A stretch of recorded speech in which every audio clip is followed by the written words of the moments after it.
It's getting to that time of year, isn't it? We're about a month away from the deadline and moves are starting to be made. It happens like this every year. I don't know why, but trades just don't happen until we get close to the deadline, right? Doesn't it seem like it happens that way? Things just don't start to move until we get close to the deadline. But in terms of Trae Young, we knew this was a possibility when Atlanta didn't extend him last summer, right? He was up for an extension. Atlanta didn't extend him. We knew, this was going to come to pass throughout the season. And to be honest with you, in terms of Trae Young's future, I like this move for him. If he wasn't going to be able to stay in Atlanta, if Atlanta felt like they had, gone as far as they could with Trae Young as their point guard with some of his deficiencies, et cetera, then I think moving to a team like Washington with a lot of young talent while he's still young and still has a lot to give, I don't think it's a bad move at all. And it allows Trae to show that he can still be a franchise guy, right? Now, here's what's interesting to me, right? And what I really wanted to talk about today in regards to the NBA. It's really crazy how quickly narrative becomes law or narrative becomes absolute in the NBA, right? And the reason I say that is because Trae Young's value over the course of this last year, really, year and a half, really,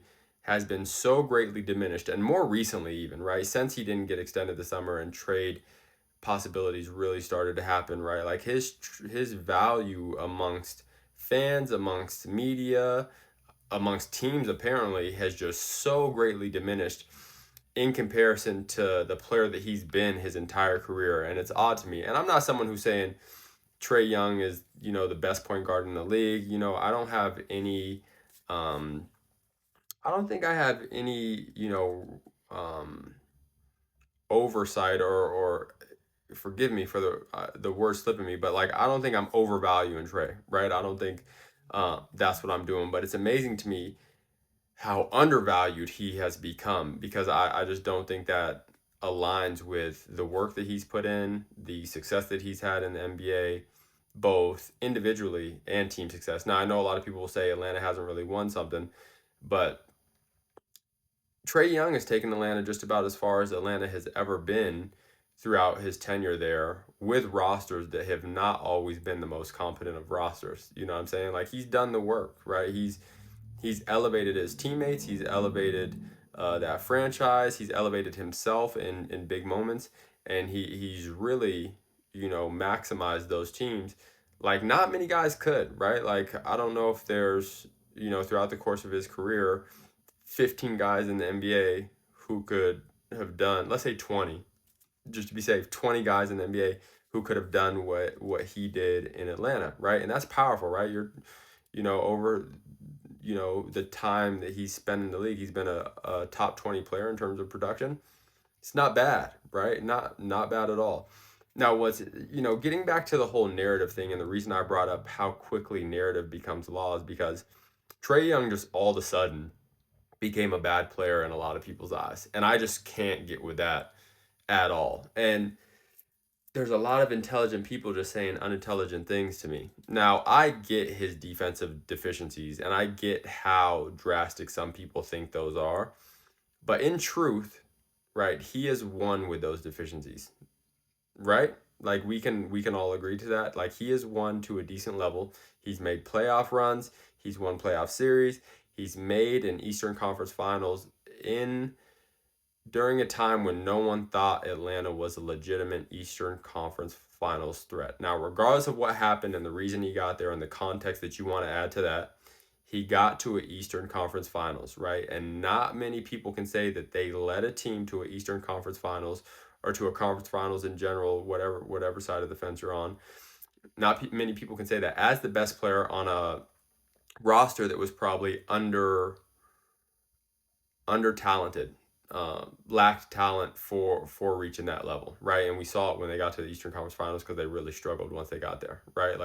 He took a roster that lacked talent and he maximized them and he over delivered, right? He over delivered, and there's not many players who can do that, carry guys the way that he did. Now, speaking to the narratives that have been floating, speaking to the value that uh, people have Trey out right now or the lack thereof. I saw something interesting yesterday. I was watching a Hoops Tonight video, Jason Temp, really great stuff, by the way, really great content, very insightful guy.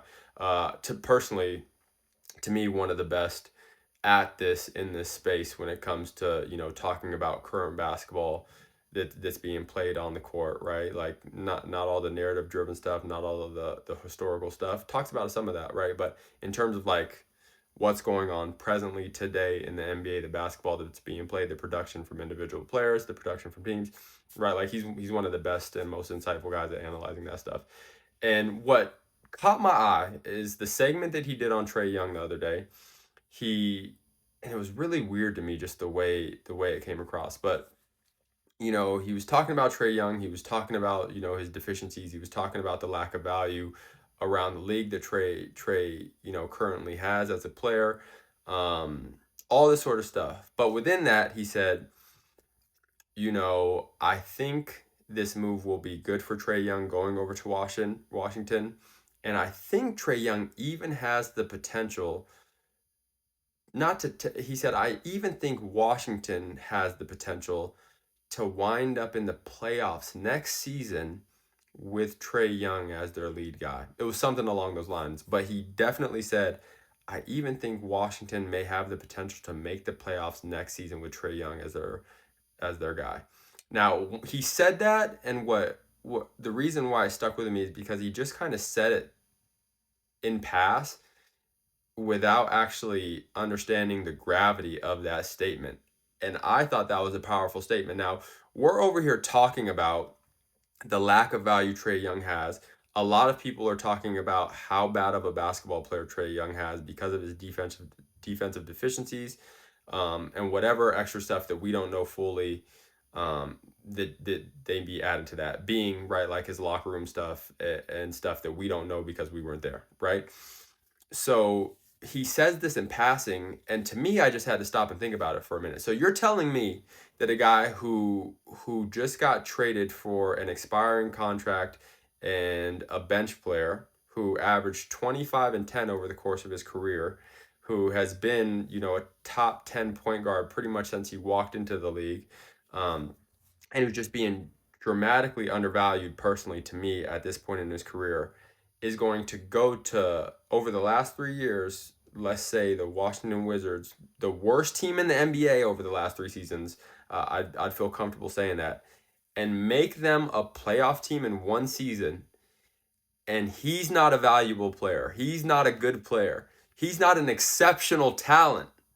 You get what I'm saying? That doesn't make a lot of sense to me. But when he said this Washington team can be in the playoffs next season, I believe it.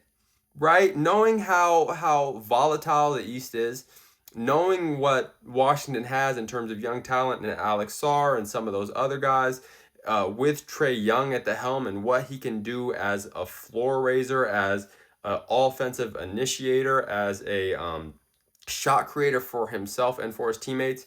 No, needs to improve on the efficiency, what have you, but like all the things that he can do and how great he is at doing those things, he can walk into the worst team in the league, who has been consistently the worst team over the last 3 seasons, and make them a potential playoff contender in one season with all the young talent they have. Nobody would believe that the Washington Wizards would be a playoff seed if Trae Young didn't just get traded there. And maybe a lot of people still don't. But one of the most knowledgeable people in this space thinks that Washington can legitimately, potentially be a playoff team next season. And everybody is telling me that this guy is shot, right? That he's not a good player, that he has no value. To me, that is ludicrous. That doesn't make any sense.